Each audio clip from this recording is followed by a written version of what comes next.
Hello students, आज के video में मैं आप लोग एक्सप्लेन करूंगा एक्सरसाइज 3.2 का क्वेश्चन नंबर 4। हम लोग क्लास 11 मैथ्स का चैप्टर 3 कर रहे थे, दैट इज ट्रिग्नोमेट्री फंक्शन। इसके पिछले वीडियो में मैंने आप लोग को दैट इज एक्सरसाइज 3.2 का क्वेश्चन नंबर 1 से लेके 3 तक मैंने आप लोग को एक्सप्लेन कर दिया था, ठीक है। और इसी के साथ साथ मैंने आप लोग को चैप्टर 3 का दैट इज एग्जाम्पल 1 से लेके एग्जाम्पल 7 तक और एक्सरसाइज 3.1 का जितना भी क्वेश्चन था वो सारा मैंने आप लोग को एक्सप्लेन कर दिया है, ठीक है। तो अगर आपको सारा क्वेश्चन अच्छे से सीखना है तो आप लोग उसको मेरे YouTube चैनल में जाकर उसको देख सकते हो, ठीक है। मैंने हर एक क्वेश्चन को डिटेल में एक्सप्लेन कर दिया है, ठीक है। और इसी के साथ साथ मैंने आप लोग को दैट इज चैप्टर 3 का इंट्रोडक्शन पार्ट 1 और पार्ट 2 एक्सरसाइज से रिलेटेड और एग्जाम्पल से रिलेटेड जो इंट्रोडक्शन पार्ट था उसको मैंने हर एक टर्म मैंने आप लोग को डिटेल में एक्सप्लेन किया है, ठीक है। तो अगर आपको सारा इंट्रोडक्शन पार्ट का टर्म अच्छे से सीखना है तो आप लोग उसको मेरे YouTube चैनल में जाकर इसको देख सकते हो, ठीक है। मैंने चैप्टर 3 का प्लेलिस्ट बना के अपलोड कर दिया, ठीक है। तो स्टार्ट करता था क्लास। यहाँ पे हम लोग क्वेश्चन नंबर 4 में दिया गया है that is sec x equal to 13/5। यहाँ पे हम लोग क्या करना है, find the values of other 5 trigonometry function in exercise 1 to 5। यहाँ पे 1 से लेके जितना भी हम लोग प्रीवियसली जो भी क्वेश्चन किए थे 1 से लेके और अभी जो 4 नंबर करेंगे इन सभी में आपको एक ट्रिग्नोमेट्री फंक्शन का वैल्यू दिया है और बाकी जो 5 ट्रिग्नोमेट्री फंक्शन है वो आपको फाइंड करना है, ठीक है। और आपको मेंशन क्या है, यहाँ पे आपको sec x इक्वल टू 13/5 है और बोला है कि x lies in the fourth quadrant. x कहाँ पे लाई कर रहा है, फोर्थ क्वाड्रेंट में। तो यहाँ पे हम लोग जानते हैं जो ट्रिग्नोमेट्री फंक्शन है वो टोटल कितना है, 6 है, ठीक है। That is sine cos tan cosec sec cot, तो कॉट एक्स। तो यहाँ पे आप लोग को 6 ट्रिग्नोमेट्री फंक्शन ये होता है, ठीक है। तो इसमें से आप लोग को दैट इज एक वैल्यू दिया है दैट इज सेक एक्स का वैल्यू, ये सेक एक्स का वैल्यू आपको दिया है। तो बाकी 5 ट्रिग्नोमेट्री फंक्शन आपको फाइंड करना है, ठीक है। तो कैसे करेंगे ध्यान से देखिए। सबसे पहले हम लोग क्या करेंगे, यहाँ पे दैट इज सेक एक्स का वैल्यू ये कितना दिया दैट इज 13/5, ठीक है। तो अब हम लोग जानते हैं सेक एक्स का वैल्यू अगर 13/5 दिया है तो हम लोग सेक एक्स और कोस एक्स में एक रिलेशन होता है और वो क्या होता है ध्यान से देखिए, that is cos x equal to होता है 1/सेक एक्स का वैल्यू, ठीक है। तो यहाँ पे हम लोग cos x इक्वल टू क्या लिख सकते हैं, 1/सेक एक्स का वैल्यू कितना है, तो सेक एक्स का वैल्यू आपका दैट इज 13/5 है, तो यहाँ पे 13/5 लिख सकते हैं, ठीक है। अब इतना करने के बाद तो हमारा cos x का वैल्यू क्या आएगा, ये 5 ऊपर चला जाएगा तो ये हो जाएगा 5/13। तो ये आपका आ गया दैट इज cos x का वैल्यू, ठीक है। तो अब ये cos x का वैल्यू आने के बाद अब हम लोग क्या फाइंड करेंगे, दैट इज sin x। तो हम लोग मैंने आप लोग को इंट्रोडक्शन पार्ट में दैट इज cos x और sin x का एक रिलेशन बताया था और वो क्या था, that is sin square x plus cos square x equal to क्या होता है 1, ठीक है।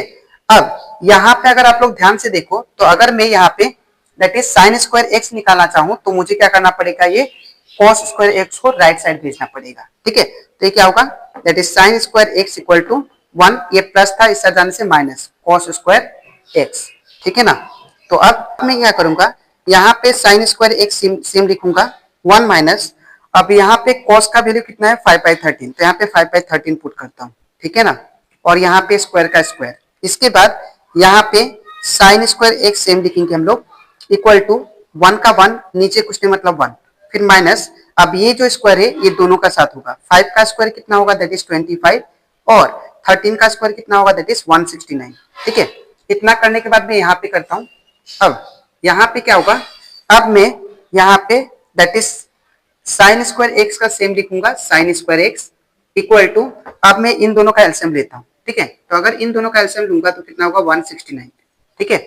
इतना करने के बाद अब मैं क्रॉस मल्टीप्लाई करता हूँ तो 1 इंटू 169 ये कितना होगा 169 माइनस, अब 1 इंटू 25 इट बिकम 25। इतना करने के बाद तो हमारा यहाँ पे साइन स्क्वायर एक्स का वैल्यू कितना आ गया, that is 169 minus 25 it become 144 और नीचे कितना आ गया 169, ठीक है। अब मैं क्या करूंगा, ये स्क्वायर को मैं राइट साइड भेजूंगा तो ये क्या होगा रूट आ जाएगा इसमें, तो साइन एक्स इक्वल टू क्या होगा प्लस माइनस रूट ओवर 144/169, ठीक है। इतना करने के बाद अब यहाँ पे साइन एक्स इक्वल टू कितना आ जाएगा प्लस माइनस, अब ये जो रूट है दोनों का साथ है तो 144 का स्क्वायर रूट कितना होता है दैट इज 12 और 169 का जो स्क्वायर रूट होता है वो कितना होता है दैट इज 13, ठीक है। इतना करने के बाद अब मेरे पास sin x इक्वल टू दो वैल्यू आया, दैट इज एक तो प्लस में आया, एक माइनस में, लेकिन sin x का एक्चुअल वैल्यू क्या होगा वो डिपेंड करेगा आपका क्वेश्चन के ऊपर, ठीक है। यहाँ पे क्या है, दैट इज क्वाड्रेंट मेंशन है आपको, फोर्थ क्वाड्रेंट। तो फोर्थ क्वाड्रेंट में हम लोग को पता होना चाहिए कि sin x का वैल्यू पॉजिटिव होगा कि नेगेटिव, उसके आधार पे हम लोग क्या करेंगे, sin x का वैल्यू लिखेंगे, ठीक है। तो यहाँ पे आपको क्वाड्रेंट का कंसेप्ट आपको आना चाहिए, ठीक है। फिलहाल के लिए मैं आपको समझा देता हूं। यहाँ पे हम लोग जानते हैं फोर क्वाड्रेंट होता है, first, second, third and fourth, ठीक है। अब ये फोर्थ क्वाड्रेंट में कौन सा क्वाड्रेंट में ट्रिग्नोमेट्री फंक्शन का वैल्यू, कौन सा ट्रिग्नोमेट्री फंक्शन का वैल्यू पॉजिटिव होता है, कौन सा ट्रिग्नोमेट्री फंक्शन का वैल्यू नेगेटिव होता है, उसका वैल्यू फाइंड करने के लिए मैं आपको दैट इज एक ट्रिक बताया था, और वो ट्रिक क्या था, दैट इज ASTC। ए का मतलब होता है ऑल, जितना भी ट्रिग्नोमेट्री फंक्शन होगा सारा क्या होगा, पॉजिटिव होगा, ठीक है। और एस का मतलब होता है दैट इज साइन और कोसेक। साइन और कोसेक क्या होंगे, ये दोनों पॉजिटिव होंगे, बाकी सारा क्या होगा सेकेंड क्वाड्रेंट में नेगेटिव, ठीक है। और थर्ड क्वाड्रेंट में क्या होता है, टेन और कॉट ही क्या होंगे, इन दोनों क्या होंगे, ये पॉजिटिव होंगे, बाकी सारा क्या होगा, नेगेटिव होगा। और फोर्थ क्वाड्रेंट में हमारा कॉस और दैट इज सेक, कॉस और सेक ही क्या होंगे, पॉजिटिव, बाकी सारा क्या होगा, trigonometry function negative, fourth quadrant में, ठीक है। तो यहाँ पे आपको क्वेश्चन में मेंशन है कि x lies in the fourth quadrant, तो अगर x लाइज है फोर्थ क्वाड्रेंट में, तो यहाँ पे देखिए आप लोग कौन सा वैल्यू पॉजिटिव है, सिर्फ कॉस और सेक। तो यहाँ पे साइन का वैल्यू क्या है, यहाँ पे नेगेटिव है फोर्थ क्वाड्रेंट में, क्योंकि कॉस और सेक ही पॉजिटिव है, बाकी सारा ट्रिग्नोमेट्री फंक्शन क्या होगा, फोर्थ क्वाड्रेंट में नेगेटिव। तो इसलिए हम लोग क्या लिखेंगे, यहाँ पे लिखेंगे सिंस दैट इज x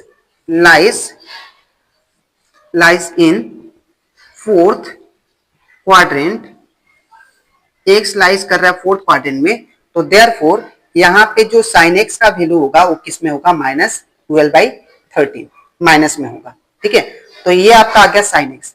तो अब sin x आ गया तो हम लोग क्या निकाल सकते हैं, cosec x, by using this relation that is cosec x equal to हम लोग जानते हैं 1 बाई क्या होता है, sin x, ठीक है। तो यहाँ पे हम लोग sin x का वैल्यू पुट कर देते हैं, तो cosec x इक्वल टू क्या होगा, 1 बाई sin x का वैल्यू कितना है, -12/13, ठीक है।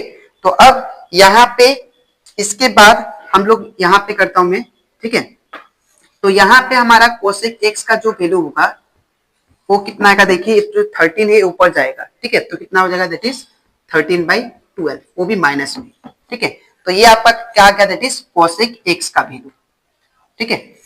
अब हम लोग क्या करेंगे, दैट इज cosec x भी आ गया, अब यहाँ पे cos x भी आ गया, cosec x भी आ गया, sin x भी आ गया। अब मुझे tan x और cot x निकालना है, ठीक है। तो हम लोग जानते हैं, यहाँ पे मैंने आपको यूनिक फॉर्मूला बताया था, that is tan x equal to क्या होता है, that is sin x by cos x, ये फॉर्मूला होता है, ठीक है। तो ये फॉर्मूला को यूज करके हम लोग क्या निकालेंगे, tan x का वैल्यू। तो tan x इक्वल टू क्या होगा, sin x का वैल्यू कितना है, देखिए। तो यहाँ पे अगर आप लोग ध्यान से देखो तो यहाँ पे मैंने sin x का वैल्यू निकाला है -12/13, आपको ये वैल्यू नहीं लेना है, ये एक्चुअल वैल्यू -12/13। अब इसके बाद यहाँ पे अगर आप लोग cos x का वैल्यू देखो तो cos x का वैल्यू 5/13 है, तो यहाँ पे क्या होगा 5/13, ठीक है। तो यहाँ पे अगर देखो तो 13 से 13 कैंसिल हो जाएगा, तो क्या बचा, that is tan x equal to हमारा बच गया -12 और नीचे कितना 5, ठीक है। तो ये आपका किसका वैल्यू आ गया, tan x का, ठीक है। तो इतना करने के बाद अब हम लोग क्या करेंगे, यहाँ पे tan x वैल्यू निकालने के बाद अब मुझे क्या निकालना है, cot x, ठीक है। तो मैंने आपको एक रिलेशन बताया था, that is cot x equal to क्या होता है, 1/tan x। तो ये फॉर्मूला को यूज करके हम लोग cot x का वैल्यू निकालेंगे। तो cot x इक्वल टू क्या होगा, 1/tan x का वैल्यू कितना, -12/5, तो यहाँ पे क्या होगा -12/5, और we can write that is cot x equal to क्या होगा, ये 5 ऊपर चला जाएगा, तो दैट इज -5/12 आ जाएगा, ठीक है। तो ये आपका आ गया, दैट इज cot x का वैल्यू। तो मेरे पास 5 ट्रिग्नोमेट्री फंक्शन हमें बोला था निकालने के लिए, तो मैंने निकाल दिया, 1 2 3 4 5, ठीक है। तो आई होप आपको सारा क्वेश्चन अच्छे से क्लियर हो गया होगा, ठीक है। तो आपको लिखना कैसे मैं बता देता हूँ, दैट इज सबसे पहले ये पार्ट और इसके नीचे आपको ये लिखना है और इसके नीचे ये, ठीक है। तो ये आपका साइड में रफ लिख सकते हो आप लोग, ठीक है। तो अब इसके नेक्स्ट वीडियो में मैं आप लोग एक्सप्लेन करूंगा, दैट इज एक्सरसाइज 3.2 का क्वेश्चन नंबर 5, ठीक है। तो आज के लिए इतना ही, मिलते हैं नेक्स्ट वीडियो।